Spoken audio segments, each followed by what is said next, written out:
Mr. Agarwala, please keep it at that. I may have to say something more, which will be perhaps a little distasteful. Please close it. It is enough now. It is enough. These are all publicity-oriented stunts. नमस्कार, इन खबर में आपका स्वागत है।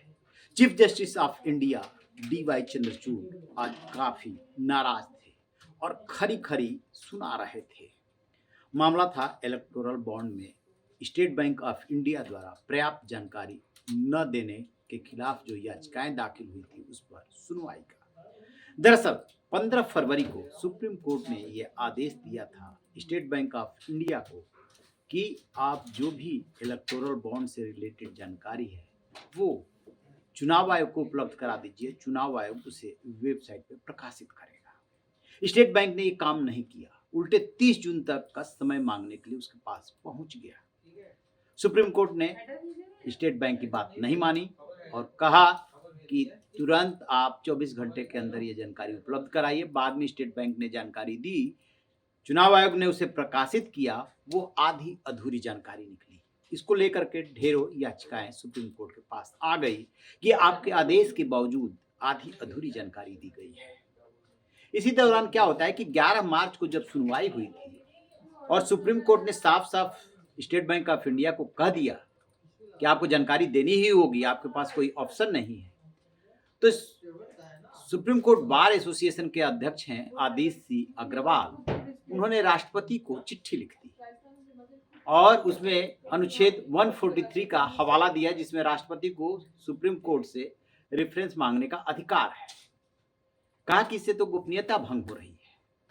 और फिर 14 मार्च को supreme court को भी चिट्ठी लिख दी।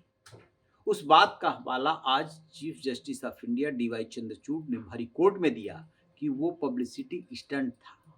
इससे ज्यादा मैं कुछ नहीं कहूंगा। काफी गुस्से में दिखे और जो कहना था सब कह डाला खरी खरी। उन्होंने ये भी कहा कि आप सिर्फ सीनियर एडवोकेट नहीं है, सुप्रीम कोर्ट बार एसोसिएशन के अध्यक्ष भी है और आपको भली भांति इस बात की जानकारी है कि कोर्ट की प्रक्रिया क्या होती है। My lord, may I mention, my lord, my petition for suo motu that is pending. Whatever lordship want to do, that do only. I will not disturb lordship. Mr. Agarwala, apart from being a senior counsel, you are the president of the SCBA. Yeah. You know the procedure. You have written a letter to me asking me to invoke my suo motu jurisdiction. Yes, yes, my lord. No locus to mention So anything. that I should not disturb lordship. We should not waste it honorable time, court's time. That's why. Lord, Only that. These are all publicity-oriented stunts. We will not permit it. Not a handmaid of a. Whatever Please, lordship feel better. Mr. Agarwala, please keep it at that. I may have to say something more, which will be perhaps a little distasteful. Please close it. It is enough now. It is enough. 64-year-old man, Lord. वहां पे जो सरकार की तरफ से पेश हुए थे तुषार मेहता, उन्होंने अपने को डिसएसोसिएट कर लिया। किससे? आदेश सी अग्रवाल से। बार भी उनसे सहमत नहीं, लेकिन उन्होंने ऐसा किया। अब आदेश सी अग्रवाल को भी खरी खरी सुनाया CGI ने और उधर मैथ्यू ने जो दूसरे एडवोकेट हैं जो कि 2019 में एक बार कंटेम्प्ट ऑफ कोर्ट के लिए दोषी पाए गए थे, उनको तो जम करके सुनाया और कहा कि यहाँ पर हम आपका सुनने के लिए नहीं बैठे हैं, प्रोसेस के थ्रू आइए। उसी दौर में वो बोल गए थे कि आप चिल्लाइए मत। उस दौरान जो कोर्ट का नजारा था वाकई में देखने लायक था कि किस तरीके से सुप्रीम कोर्ट काम करता है। बीच में गवाही को भी बोलना पड़ा।